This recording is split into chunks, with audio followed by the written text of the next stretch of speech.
will do is I will go through lecture 3 and 4. Now, because next, you all know that 2nd of March, you all have this career fair, right? So, I would suggest that you all attend this fair. Get in touch with company you think you want to work with, right? It's like a career fair. So, it's 2nd of March. So, because of that, we will miss a lecture next week on Wednesday. But having said that, that means you will have a bit more time to do the lecture exercises. Practice first, hopefully you'll practice. So on next Friday, hopefully we can cover lecture 3 and 4 today. Next Friday, this Friday to next Friday, I hope you all go back and try these exercises. Are very important. You don't know how to do them, but at least try and attempt something first. So when you discuss in class, easier for you to understand. Now, these lecture exercises which I have given you, they are actually examples in the textbook. Right? So, if you have bought the textbook and you are having difficulty understanding the exercises or the examples, we will go through them together how to solve them. Same thing for lecture 5. Now, although we end at lecture 5, I will hold one revision lecture much later on nearer to the exam. Right? And then we'll go through some exam papers, how you analyze the questions, how you answer them. Okay? You all have access to your past papers, right? From seniors. Share, those of you have, just share on the class. Right? The Glasgow lecturer does not get too much from yes, I mean there's a lot of variance, but more or less they are there. So there are certain tips or hints which I tell you, so you all just take note. Okay? Okay, last Wednesday, what we covered was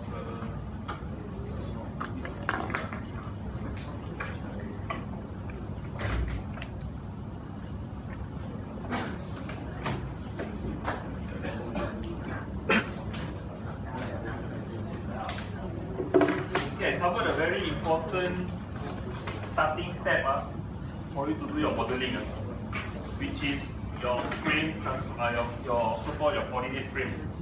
Remember, there is a technique to assigning these coordinate frames. But first of all, you need to understand that in a physical space, you have position, 3 parameters of position, 3 parameters for orientation. Right? So, what I went through was if you have, okay, before that, remember this notation.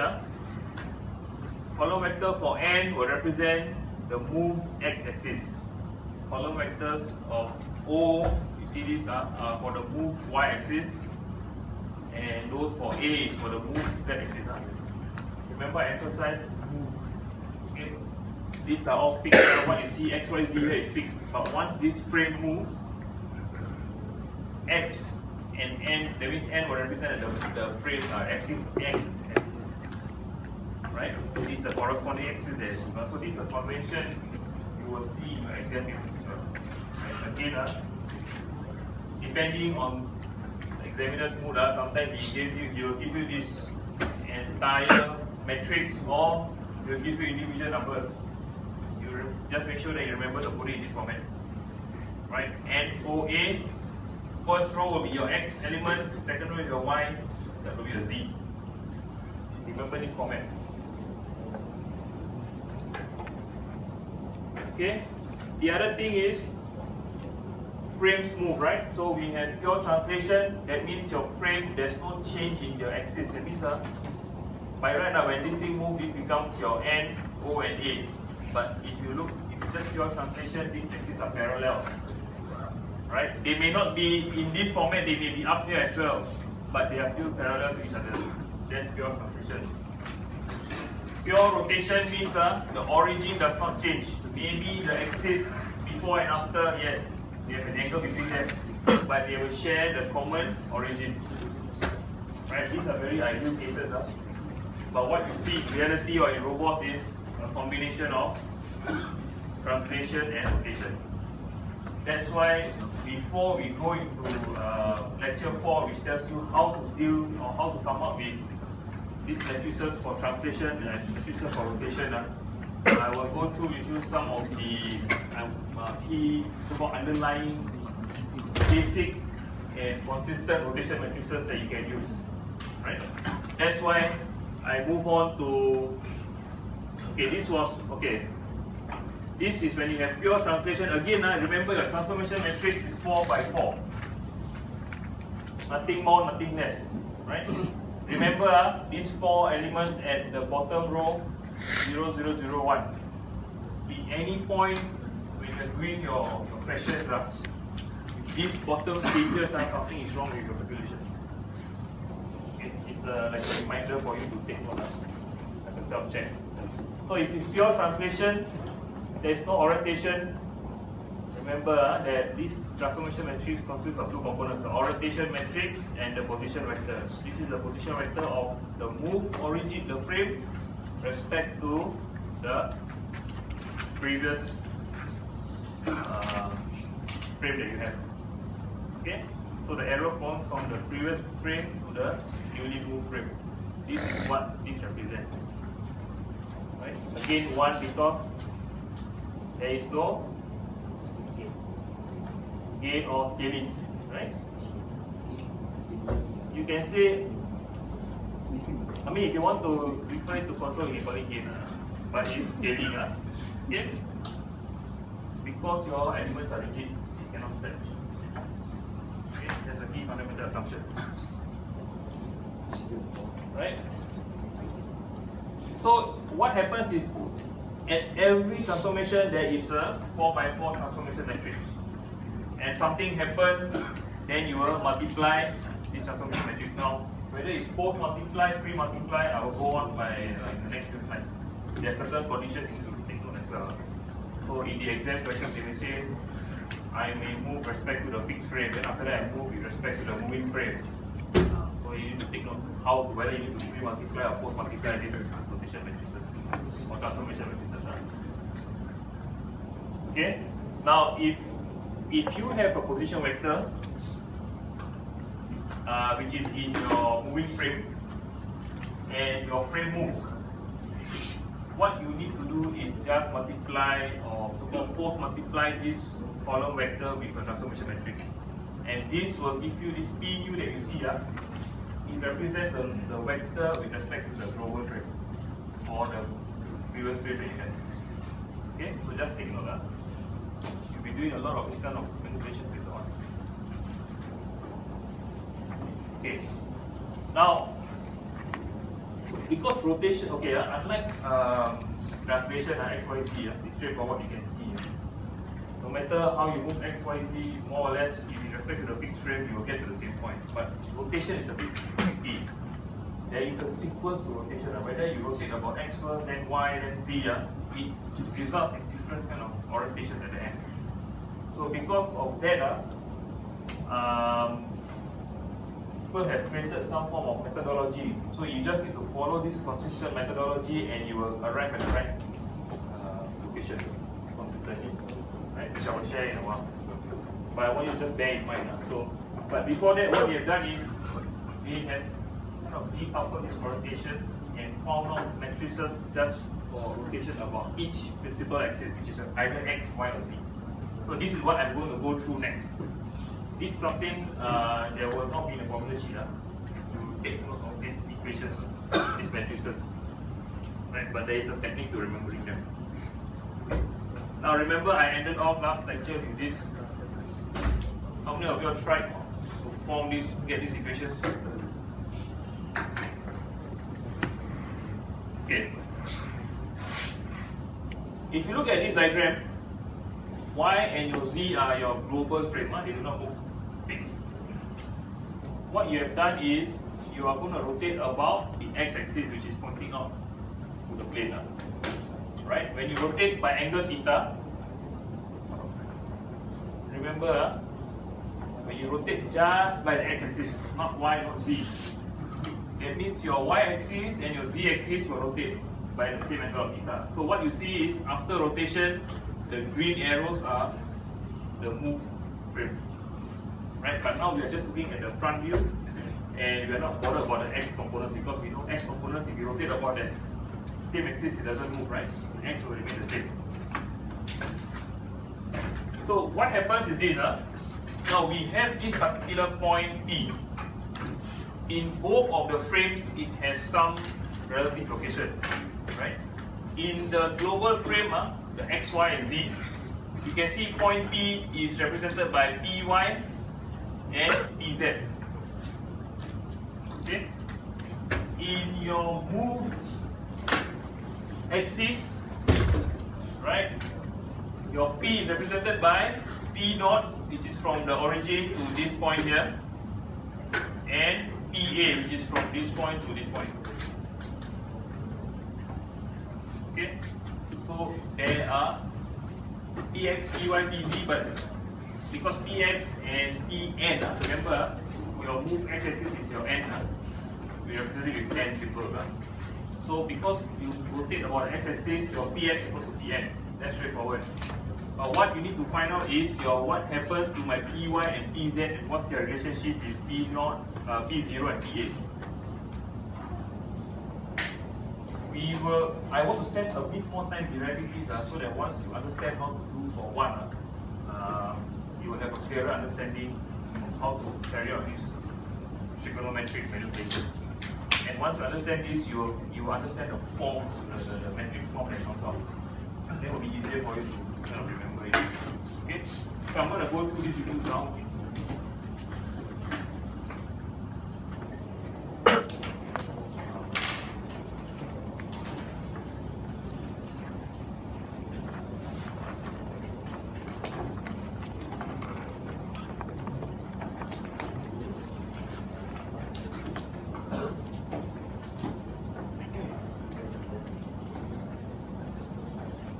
Okay, this is what you have.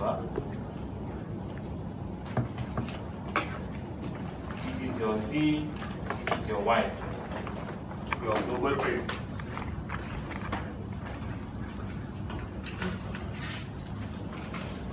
Right, you will rotate about your X axis by angle theta, for example.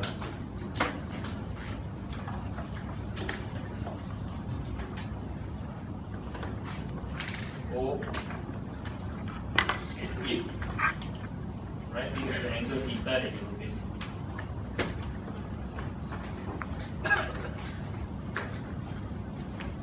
Now assume I have a point P somewhere here.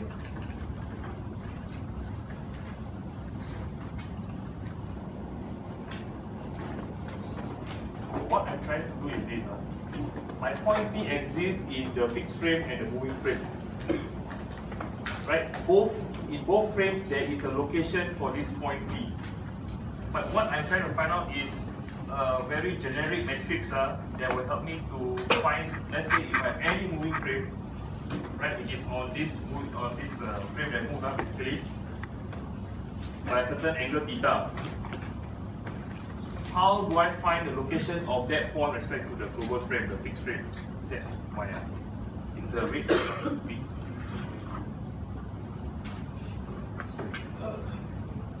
Okay, so this is what I'm trying to do. Okay, so if I look in terms of my global frames,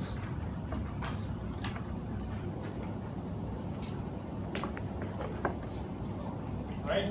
This location, this length is EY, right? Because origin is here.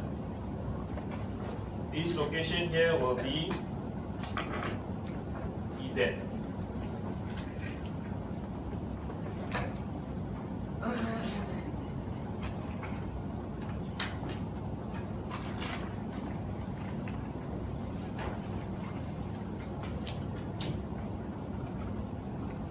Okay, this is respect to the global frame. Now with respect to the moving frame.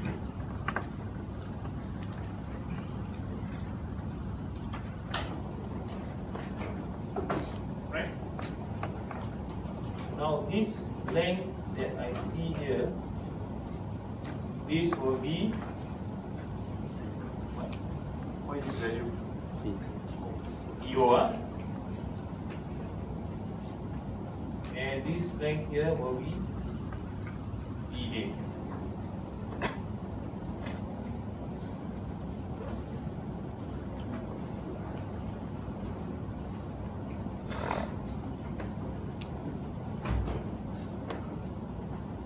What happened next? Okay.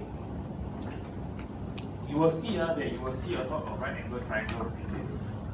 The only tricky part is how do you identify where your theta will lie. That's the only tricky part. Okay. But before we go to the similar triangles, let's just look at how can we form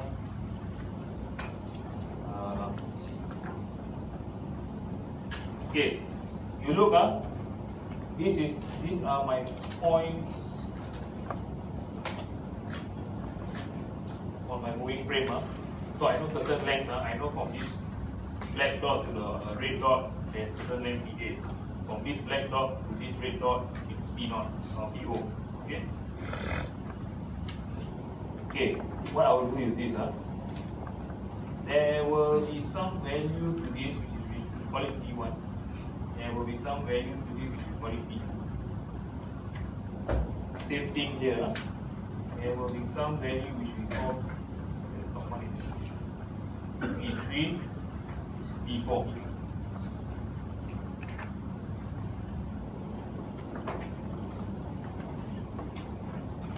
Okay. So what is EY? Okay, sorry, your P1 is not it's the entire thing.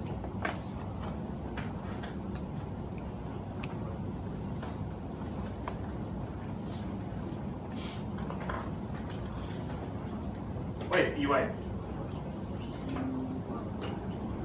P1 minus P2. Right? And what is PZ? P3 plus P4. Agree so far? Everybody agree? Okay. The issue here where many of you may get confused is how do I find out P1, P2, P3, P4 with respect to PO and EA. Once you can see that, then everything else you will come to the other two equations that you see in your notes. Okay, let's look at this region here. Okay. Now is where you need to start forming your small little right angle triangles. Right? You will look at this length P0 and PA as the hypotenuse of the triangle. And then because you know there is a certain angle of rotation we have rotated, you will use that to form your components on your right angle triangles. And that will form either P0, P1, P1, P2, P3 or P4. Okay, so let's look at this triangle here. We can form a small triangle here. Triangle here. Okay, let me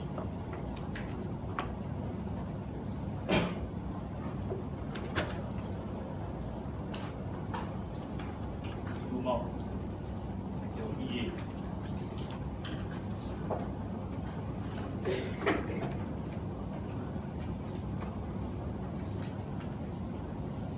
Where does my theta lie? Will my theta be here or here? Okay, there is a way to do it.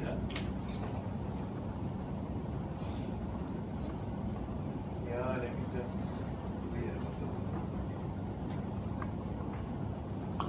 this is your Y, and rotated it to right, assuming that you have a point P here. One is one is going down. Okay, we form a right angle triangle somewhere here.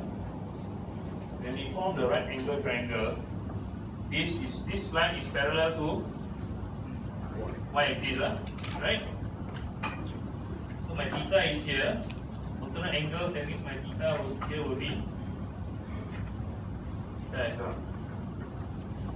Right? Okay.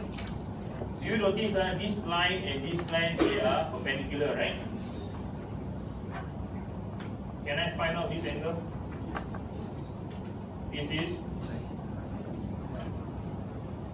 Okay, if you look at this triangle again, it's a right angle triangle. So where's the theta now?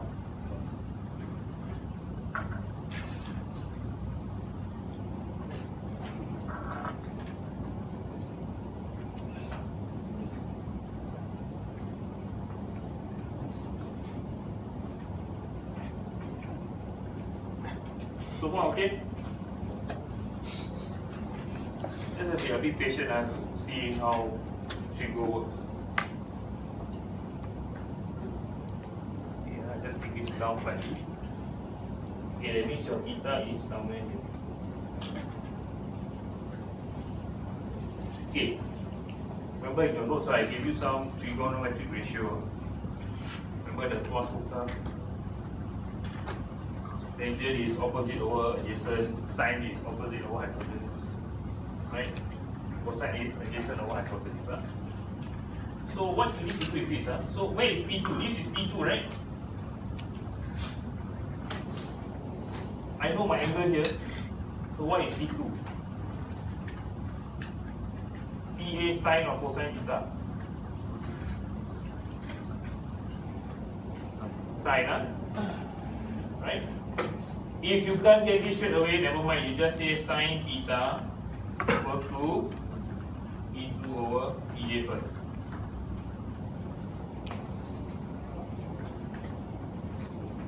Okay? Go back to your figure.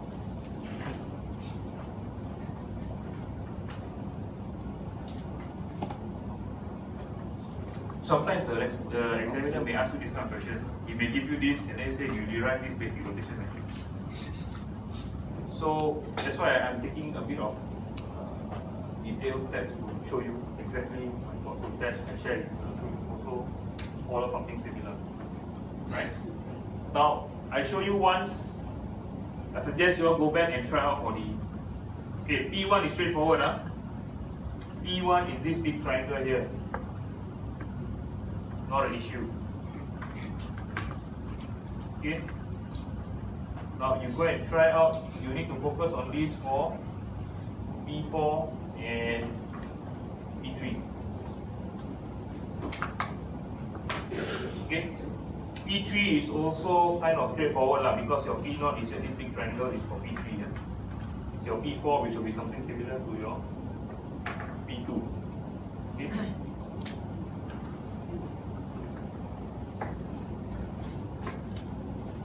Everybody copy this?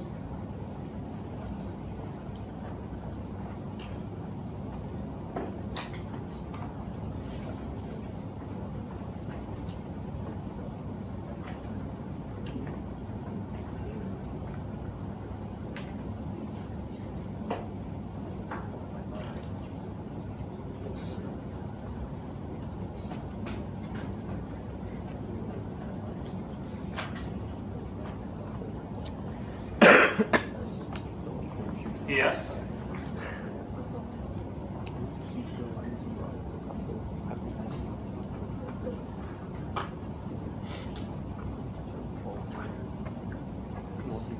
So, what happens is this, you will follow that same technique which I mentioned to you, and you will form these three equations. Right? Your Px equals to Pn straightforward. Your Py will be P0 cos theta minus Pa sin theta. Ez will be your P0 sin theta plus Pa cos theta. Standard. Now the trick is how do you rearrange this to form a matrix. Now what you do is this, use the board here.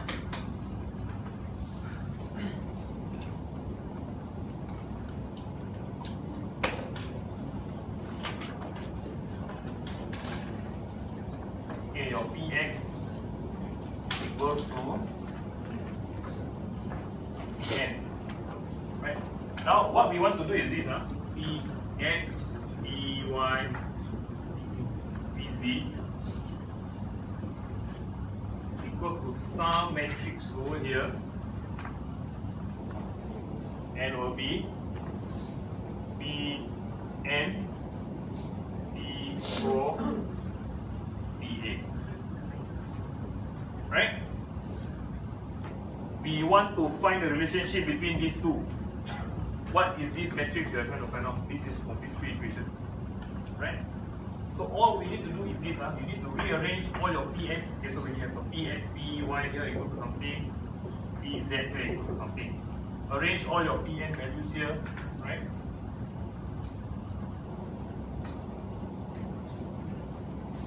All your PO values, all the components of your POs here, and all the components of PA here, right? But for Px, these components are 0 for P0 and PA, right? Because your x is just about axis. Okay, if you look at Py, there's no component for Pn. So it's 0 times Pn plus your P0 is cosine theta P0 plus minus sine theta PA. Okay, so far? Right, you just need to rearrange them in this format. All your Pn comes first, then your PO, then your PA. Same thing for Pz. Pz is 0 times Pn plus sine theta P0 plus cosine theta PA. Okay? If you notice, now what I will do is this. I will extract all these so-called magnitudes of each of these E, N, O, A and put it here. Just see whether it makes sense. What is this? It's 1 times E, N, right? 1, 0, 0. For Y is 0, cos theta minus sin theta. 0 cos theta minus sin theta. For the last one, PZ 0 sin theta cosine theta. This is what? What is the size of the matrix? 3 by 3. This one? 3 by 1. So overall, what will you get? You should get a 3 by 1 when you combine them. Okay, now I want you to look at this. I hope by now you all have practiced how to multiply matrices. So your first row times your first column, this column, right? You will see that you only get Pn. You multiply your second row with this column, you will get 0 times Pn cos theta times P0 minus sin theta times P, which is this equation. Okay. The third one is last row times your this column that you have 0 times Pn plus sin theta times P0 plus cosine theta plus P. Okay, you will get this particular matrix. Now this is a standard rotation matrix if you are rotating about x-axis, generic. Something you all should take note. Okay. Now I have this rotation matrix. If I want to, this is just pure rotation. I mean, you're just talking about rotation, but you always have to look at your transformation matrix 4 by 4. What you will do is this: you just need to insert your rotation matrix about the x-axis here. Now, because this is a pure rotation about x-axis, origin is not going to move, so it's going to be 0, 0, 0. Again, the bottom one is going to be 0, 0, 0, 1. Right? Now, if you look at your left-hand side, it's Px, Py, Pz, bottom is 1. Again, the 1 is supposed to represent a scaling factor of 1, because you cannot expand or stretch or compress it. Okay? So everything ties up. So if you have, so many times you will only know your location locally. You need to know your location globally. This is the one of the metrics that we have used to determine your location globally if you are just rotating about x-axis. Okay? Okay. One thing for you to just easily remember this. If it's about the x-axis, okay, never mind. We're going to look at about the y and the z first. you look at the Y and the Z, if you go through the same process, this is what you will get for your Y rotation about Y axis only. This is your rotation about your Z axis. Remember the rotation, they will either call it R, OT, bracket, Y, comma, theta. Now what it means is this, I'm doing the rotation about the Y axis by an angle theta. There's a meaning to this. Sometimes they may just give you this. You are expected to know that this equals to matrix. Same thing, rotation, you have a Z, comma, theta. That means the rotation about Z axis by an angle theta. And that matrix is equal to this.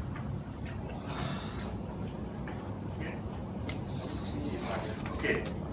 Now if you look at your Y matrix, your X, rotation about X axis, you notice X is always the first one, right? It's X, Y, and Z. You look at this rotation matrix, you look at the diagonal term. You look at the first diagonal term, 1. All the other terms are 0. So actually by right, if you need to remember, you should take note that if I'm going to do rotation about X, my first diagonal will be 1, 0, 0, 0, 0. You put this in first. And then you will alternate with cosine. You see, if you look diagonally, between here and here, cosine, cosine, and sine, and sine. But remember this negative sign for rotation X. So these are some ways you can help or facilitate in your remembering. If you look at the X, the Y, sorry. You look at the second diagonal term, 1. But anything about it, up, down, left, right, is 0. And your cosine, instead of being come here, spreads out. Cosine here, other side is cosine. Sine here, other side is sine. But remember the negative signs. Okay? Same thing for Z. Z, you look at the last diagonal element. It's 1. If you look at the row and the column, the rest of the terms are 0. Again, you look back at this center, but it's cosine, cosine, sine, sine. So I leave it up to you. I'm just sharing with you some observational ways of looking at it, easy for you to remember. Okay. Now, these are the basic rotation matrices. There is, as I mentioned earlier, orientation has some sequence you have to follow, right? You will either, sometimes you can rotate about your fixed frame. You can also say, I want to rotate about my moving frame. But whether you need to post-multiply, pre-multiply these matrices, this is the thing you need to take note. If you are, okay, remember this, this one page, this one side is very important. If you are doing any transformation with respect to the fixed frame, that means whatever motion I do to the moving frame, it always goes back to the fixed ground frame. I will pre-multiply my matrix. Okay, I will give you an example later. Now, if I am going to move, okay, I have this matrix. This is my ground is somewhere here. I've moved this transformation frame. The next motion that I make in respect to this, the way this was oriented, not the fixed frame, that is moving relative to the current moving frame. Then you will post-multiply this matrix that you have. Right? Does it make sense now? Okay, let's look at this example. Now I have a few frames. I have frame U, which is my fixed frame. Then I'll have frame A, B, and C. I'm going to do a motion A, B, and C. But it's going to be with respect to the fixed frame. Right? Now, look at the first animation. The first figure that came out. Look at the grey axis that you have. That represents your fixed frame. Now, I did a motion or rotation to frame A. Okay, this is just pure rotation. I'm not doing any translation. So I represent this by this superscript U to represent the global frame T, and then I do a subscript A. That means that's my move frame. Now this is one of the sign conventions that people use. Some books will just bring everything to one side. Some books do it this way, but I'm just following consistently to the book. Okay, just refer to the book that you have. Also, I've given you the lecture notes. These are a bit detailed write-ups. You can have a read and get more information. Right? So you see, what happens is this. Now from frame, so if I have some position vector, right? Let's say it's in this frame A, in the moving frame. So this I multiply it with the transformation matrix, which is relating between frame U and A. Okay, so the first step is straightforward. First step is always move respect to the fixed frame. No issue. Now you go to the second part. I am now going to move to another position called frame B with respect to the fixed frame. Okay. Now if I do it with respect to the fixed frame, remember I already have this term, which is this. Right? This represents the global position respect to of a point in frame A respect to the fixed frame. If I do an transformation and it moves with this frame in B, right, I am going to pre-multiply. See, this is where the pre-multiplication comes in. You see, from U to A, there is one transformation. From A to B, there is one transformation. But these are always respect to the fixed frames. That means whatever angles that you move are respect to this grey or the grayed out axis or the fixed global reference frames. Right? When you want to calculate angle, you need a reference line and a new line, right? The reference line is always the fixed frame. That is what it means. So again, same thing. If I'm going to move from B to C, but again, this motion of the fixed frame of this frame C in respect to the fixed frame, then again I will pre-multiply it. So this is what I mean. If you are going to move respect to the fixed frame, you pre-multiply here. A few sequence of steps, right? And all your rotation matrix that you found earlier, the 3x3 will be embedded inside this D, the 4x4 matrix. Okay? Okay, so far. I worry about silence. Okay, repeat again. Just say like, you need to repeat again, just say. Okay, okay, I see lots. Okay, good. Okay, post multiply. What happens is this. I am again doing a sequence of rotation motions. I'm going to rotate this, rotate. But now I'm not going to use the fixed frame anymore. Of course, the first one, yes, I have to use the fixed frame, right? No matter what, I always have to base on my ground curve. So this is standard. I can't run away from this. But you see, my next motion to my B frame, you see the grade axis. This is with respect to your previous frame, frame A. But now, instead of pre-multiplying, I will post-multiply. See the difference now? I was multiplying on your left. Now I have to multiply on the right side. Okay? Same thing. C, when I move C, it is based on frame B. That means the angle that I move C, is the reference line is with B, not my ground frame, not my fixed frame. So again, I will do a post-multiplication.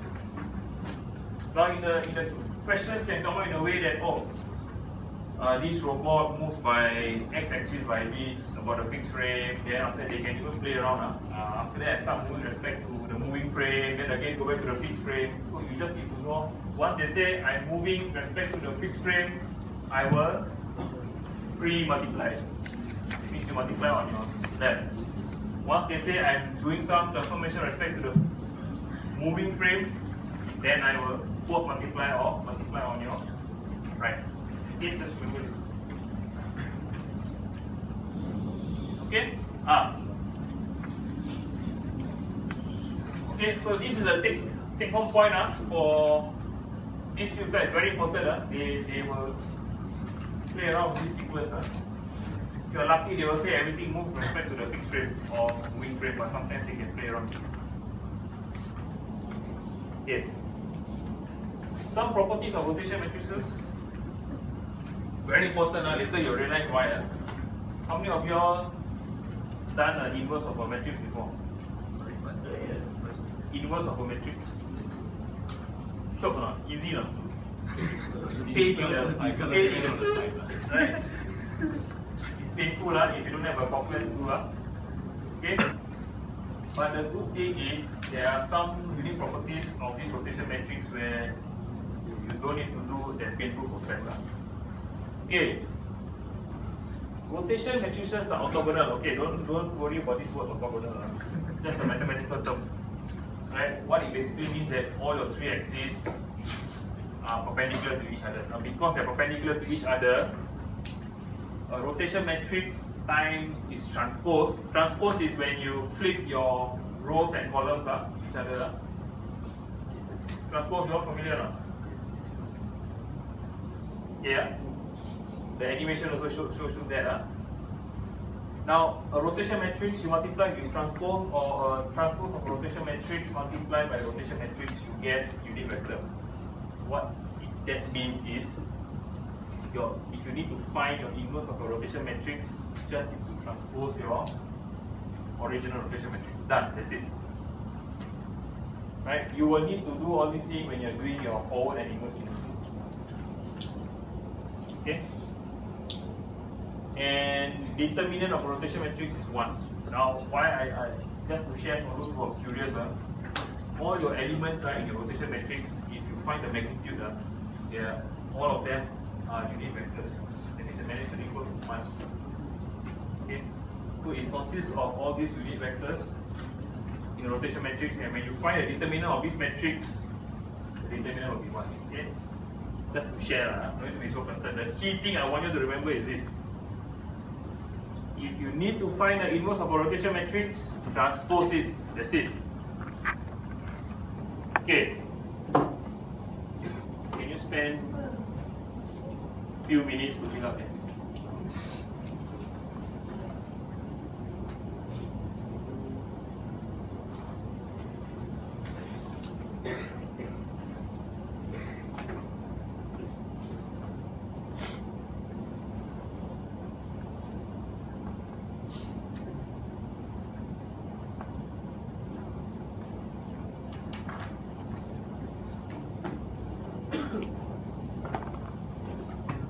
Yeah, maybe just to share, maybe you are wondering why I have a 3 slide in the page. I've never seen many lecturers do this. The reason why is this, so I give you some space for it to write. When I was a student, they put 2 big slides inside there, got no place to scribble, so I just change so you have a bit more time. But if you feel it's too small, let me know. I'll give you 2 in 1. Okay, no problem. Okay, straightforward. Your transpose are basically just, your inverse are basically just transpose. So please verify your answers. Okay? It's just a transpose. So this one will go up to this. This will become here. Likewise. Okay.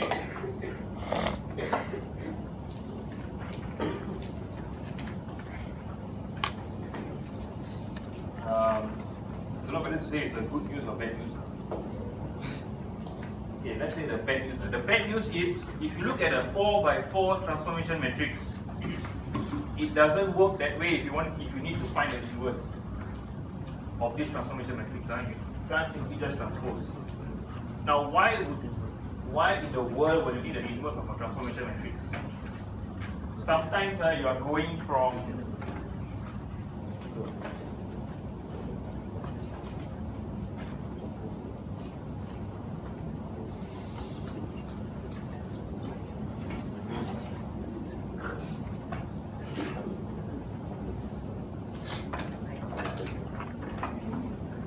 let's say you have some global frame here, X, Y, and Z.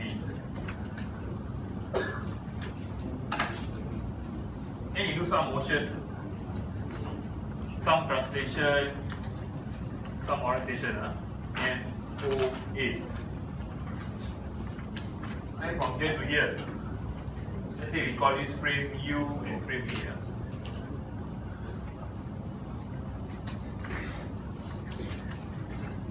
So you will get this transformation matrix with a subscript, superscript U, subscript A, right? Right, I'm going from here and I go to here. Okay? Right? From frame U to frame A. But many a times you may need to go from frame A back to frame U. Right? You need to go back. That is where you need your inverse. So I hope I answered that burning question. Why the heck are we trying to find out inverse of this D matrix? Okay. Now, fortunately, remember this is a very important point. It's not a transpose of this, of the original matrix. Okay, that's bad news. Good news is it's not as complicated as finding a determinant of a matrix. There are some properties we have that help to do a bit of shortcut. Okay. Now, I have this frame from frame A to frame B. Okay, I have these parameters, your unit vectors, NOA, your rotation matrix, and your position from origin of frame A to origin of frame B, where you have moved. Right? So this is a position vector, Ex, Dy, Tz. Now, if I have, so this is something you should be clear of. They may teach you individual components, how you need to form a transformation matrix. This is how you do it. Standard, no other way about it. If I need to go backwards, okay, I don't worry about the whole matrix first. All I need to worry is I focus on the orientation matrix and my position vector. Now, orientation matrix, we know that if we are going the other way, it's just a transpose, right? So this portion is just transpose. Okay. Remember what does P represent? From origin of A to B, right? Now what happens? I'm going from origin of B to A. Okay. First of all, if you look at the direction, it's going in the opposite direction, right? So you will have a negative sign, right? Okay. Now, what has happened is this. It used to be that this P follows the moving frame, but now when you flip it, it should follow the A frame now. What you do to the matrix, straightforward. You just do pre-multiply it with a rotation matrix, but this rotation matrix is the inverse rotation matrix. Okay. So negative sign because you're going from B to A. And why we pre-multiply this P? Because we want this to be with respect to this frame now. It used to move with the moving frame, but now that my moving frame has changed. It's gone the other way. It's now following or supporting the other frame. So in order to do that, this rotation matrix is the one that will help you to alter its properties so that it respect to the moving frame. The global frame changes are basically, right? Initially your global frame was this, A. Now your global frame is B. So you're using the rotation matrix to make this P respect to the global frame B. Right? Okay. Remember, this is not your original rotation matrix, it is this rotation matrix. So you multiply it this.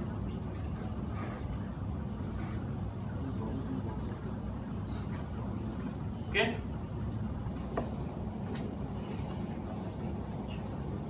Clear so far? This is how you find the inverse of a 4x4 transformation matrix. we have been dwelling a lot about the mathematics because you will need all this in your subsequent lectures. That's why I went a bit slow and I went a bit detailed. But if there are any questions, we can still meet after class or you just drop me a mail with me. Okay? Again, remember about, just to highlight, the key takeaway points are this. Pre-multiply if you are doing respect to the fixed frame, if you are doing any rotation or transformation. Post-multiply if you are doing respect to the moving frame. Right? Inverse, if you need to find the inverse of a rotation matrix, it's just a transpose. Right? Inverse of a transformation matrix, not so straightforward but not that difficult as well. Just make sure you transpose the orientation matrix inside the transformation matrix and remember to do this multiplication, negative rotation matrix of A with respect to B with the original E vector that you have. Right? Okay, so okay, for those who came in a bit later, I have given you some lecture exercises, right? These are basically examples from the textbook. What we will do is this: we will complete lecture 3 and 4 today, so that, and I know the 2nd of March we have a career nexus, so there's no class. But take this 1 week, and we come back again next Friday, and we will go through all the questions. Okay, I want to give you all time to do it. If you cannot do it, just attempt to try. Just try something first. Okay. Okay, let's go for a break and be back here by 10.